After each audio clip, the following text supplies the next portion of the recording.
going over the new best settings to use here in Black Ops 7 Season 1. If you're looking to drastically improve your aim, accuracy, as well as gun skill, you came to the right video. Let's get into it. As you can see, I play with an Xbox Elite controller on PC with one paddle on the back, the short paddle set up for jumping. But these settings are going to work no matter what controller you're playing with, and also no matter what console or PC you are playing on. For the button layout, I recommend playing on tactical. This is going to remap your crouch and prone button. All you have to do is press down on the right thumbstick to drop to a crouch or a prone position. You're going to be able to drop shot a lot easier and maintain accuracy while drop shotting, making you a harder target to take out at those close and medium ranges. With the omni movement and the wall bouncing, this is definitely the best button layout. But if you don't like tactical, not a big deal. These settings are still going to work around it. Now, for the horizontal and vertical stick sensitivity, I highly recommend playing on 1.4 for both. Now, the trick to improve your aim, accuracy, as well as gun skill at those medium longer ranges is to run a sensitivity setting that's going to be fast enough but not too fast that you're going to be inaccurate at those longer ranges. I highly recommend going ahead and bumping down your sensitivity if you're playing at anything higher than a 1.4 here in Black Ops 7 currently, because you're going to be able to hit your shots a lot easier at longer ranges, and that's where a lot of players are going to be falling short. Hitting those chest and headshots are going to be beneficial, giving you a faster time to kill, and that's easier to accomplish with the 1.4 horizontal and vertical sensitivity settings. Everything else here is going to be the same. I do go ahead and turn off vibration. I personally do not want to have any rumbling in my controller that could potentially throw off my aim and accuracy at those longer ranges. Now, here are my dead zone inputs. Keep in mind, these are going to be personal preference depending on your own controller health. My controller is very old, so my dead zone settings might not work for you. The fastest way to figure out what dead zone settings you need to run is to go into a private match, place your controller down on the table or on the ground. If your character starts to drift up, down, left, or right, you're gonna have to go ahead and compensate for your stick drift. And by the way, if you don't have enough time to play and need weapon or rank leveling assistance, such as unlocking mastery camos like Singularity, Mitch Cactus has you covered. They offer safe and legit services on Xbox, PlayStation, and PC, and they also deliver DLC codes like Monster Energy and Mueller Milk. Mitch Cactus has over 20,000 verified reviews and thousands of personal vouchers, making them the go-to for things Call of Duty as well as Battlefield 6. You can use my code EARS to save 5% off. Limited time only. Now, under the aiming tab, we are going to expand the sensitivity multiplier. I highly recommend going ahead and making the following changes. You want to adjust your ADS sensitivity multiplier as well as the focus multiplier from 1.0 to 0.7. This is going to allow you to have less stick play in your controller, especially trying to aim down sight with that right thumbstick. You're going to be a lot more accurate at longer ranges, so you can hit your shots, chest, as well as head to get those faster time to kills.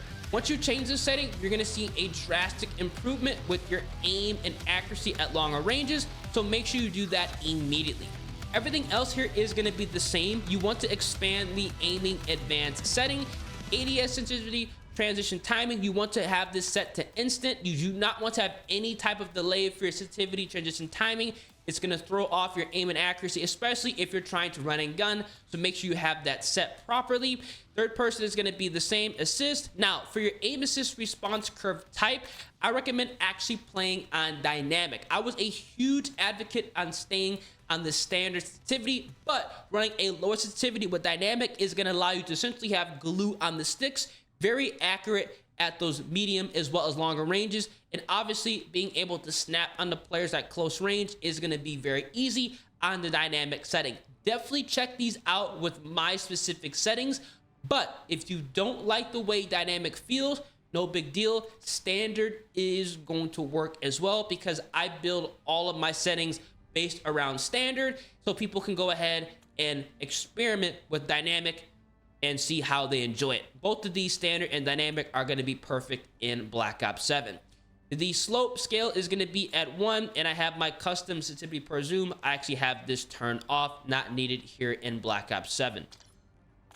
Now, under the movement settings, I do recommend going ahead and turning off sprint assist. And when you go ahead and do this, have your sprint assist delay set to 0. So there is absolutely no delay. Very important to go ahead and do this. Mantle assist is going to be shut off. Crouch assist is going to be shut off, and all of these other settings are going to be turned off as well. I personally turn off wall jump assist because sometimes I accidentally go ahead and wall bounce when I don't want to, so that's why I have it turned off. I want to have full control over my character, especially if I'm in close range and there's, you know, walls, anything around me that I could potentially utilize the Omni movement. I want to be the one that's actually enabling that, because I've gotten killed having wall jump assist turned on. So that's why I have it shut off. Everything else here is going to be the same. I've not made any other adjustments under movement. Now for combat, again, everything here is going to be the same. I do have my C4 detonation set to 1 by 1, just so I don't have to throw both of them at the same time. Everything else here is going to be the same as well.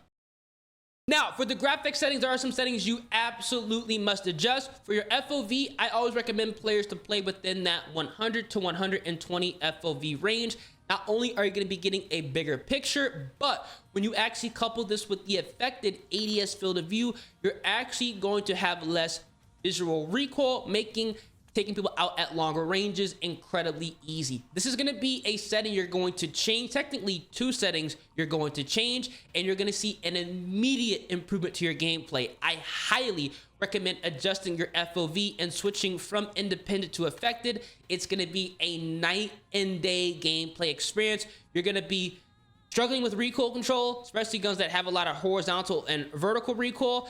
And once you switch this to affected, you're going to be a lot more accurate instantaneously. I highly recommend going ahead and making that change. Now, you do want to go ahead and turn off world motion blur as well as weapon motion blur. These are going to have a very annoying haze on your screen, making it very difficult to track targets, especially on darker maps, if they're in dark corners, or if somebody is moving fast. Shut this off. Some of the worst settings to have in COD history enabled. Now, first person camera movement, I have this set to 50%. This is actually really important if you play on maps like Nuketown, where a lot of explosives are going off.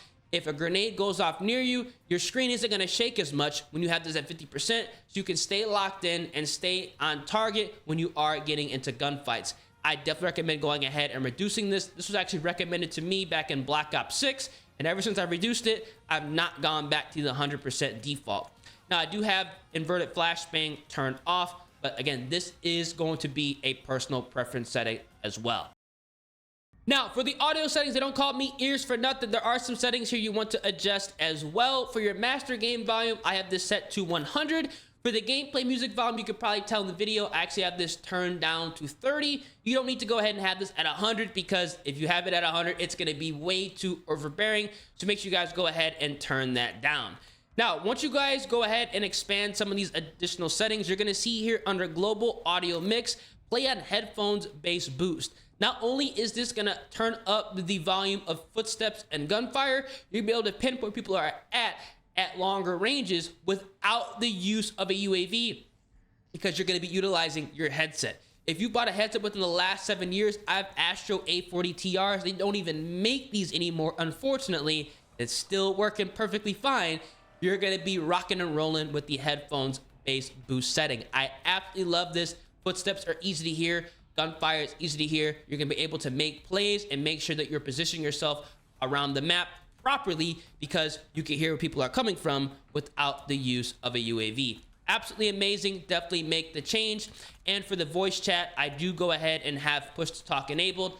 Obviously, I make content. It would be ridiculous if I did not have this turned on, because how annoying would it be live commenting in game with my mic turned on? I'm not going to go ahead and be that guy. That's exactly why I have push to talk enabled, and these are going to be the audio settings.